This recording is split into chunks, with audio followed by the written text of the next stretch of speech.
It's muscadine time in Louisiana, and while I like muscadine jelly just fine, I really like muscadine wine. So I'll show you how to make this.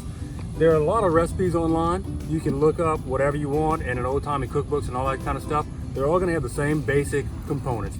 Fruit, we're gonna add water, sugar, and a bit of yeast to kick things off. And you can do this in just a little 5-gallon bucket. We've got about 3 gallons. I want to go as high as 4 gallons in this 5-gallon bucket. Fill the rest with water.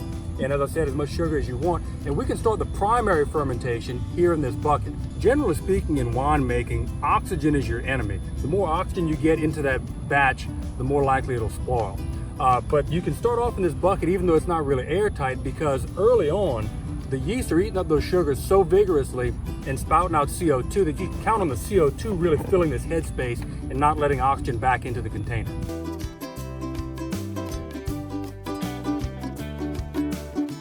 And now we're going to move inside to continue this winemaking process.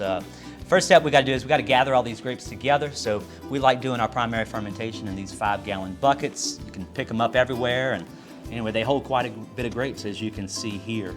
You know, one little tip for everybody who's growing muscadines at home: you don't have to harvest these things all at one time.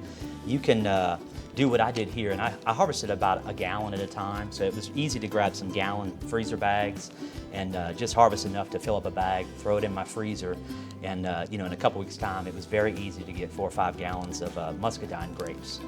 Another plus of freezing your grapes for later use is the fact that the freezing itself, it will help you break open more cells so we can release more of that juice contents, because, you know, in the end, it's the juice that we're going after to make that wine product.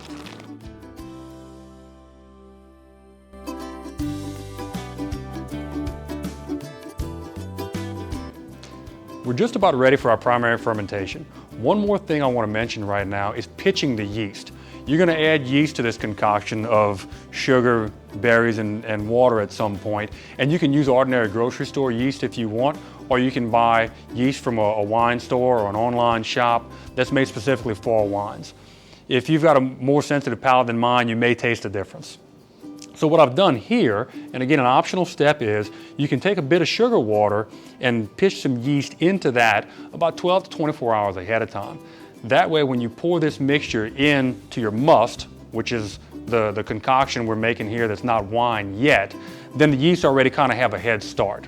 Also, you want to store yeast in the refrigerator, but even if you're pitching it in dry, take it out and let it come to room temperature first, so the yeast are not quite as shocked by going from one temperature to another. Similarly, if you're using frozen grapes, make sure and bring them to room temperature before you pitch your yeast into the must.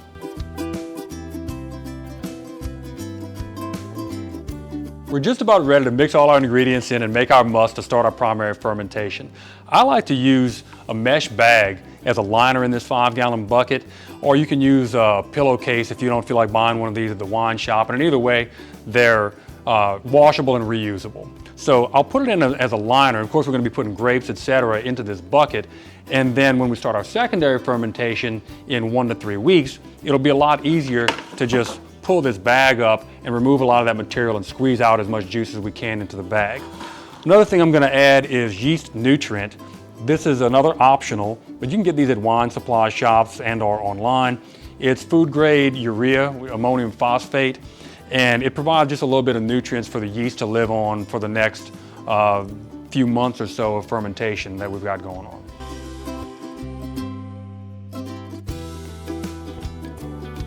Now, a lot of people ask about sanitation in winemaking, and there are necessary steps in cleaning and sanitizing your equipment. This is not one of them. You just got to bear in mind, these things have been outside, growing out in the wild for a long time, and they're bringing in a lot of wild yeast and other things to them. There's no real reasonable way to sanitize them at this point. So keep things kind of clean, but we're just counting on the fact that the yeast are going to be so numerous, they'll outcompete wild yeasts or any bacteria that are on these. We'll save the sanitation steps for when we go into bottling and racking the wine later.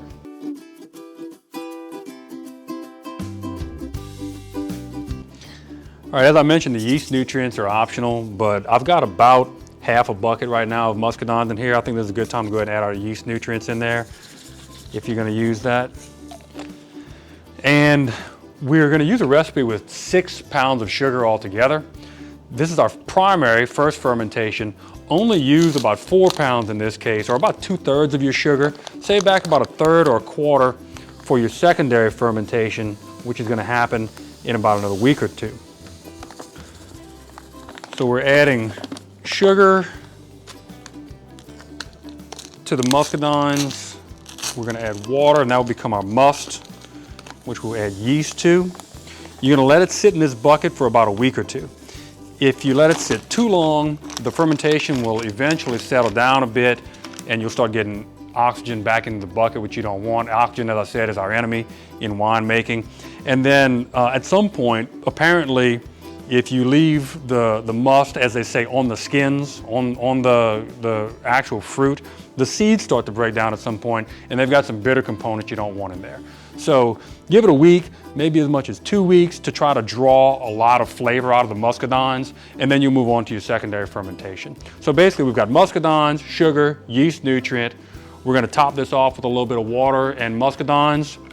Bring the sack in there, put a lid on it, and we're good to go for the next couple of weeks.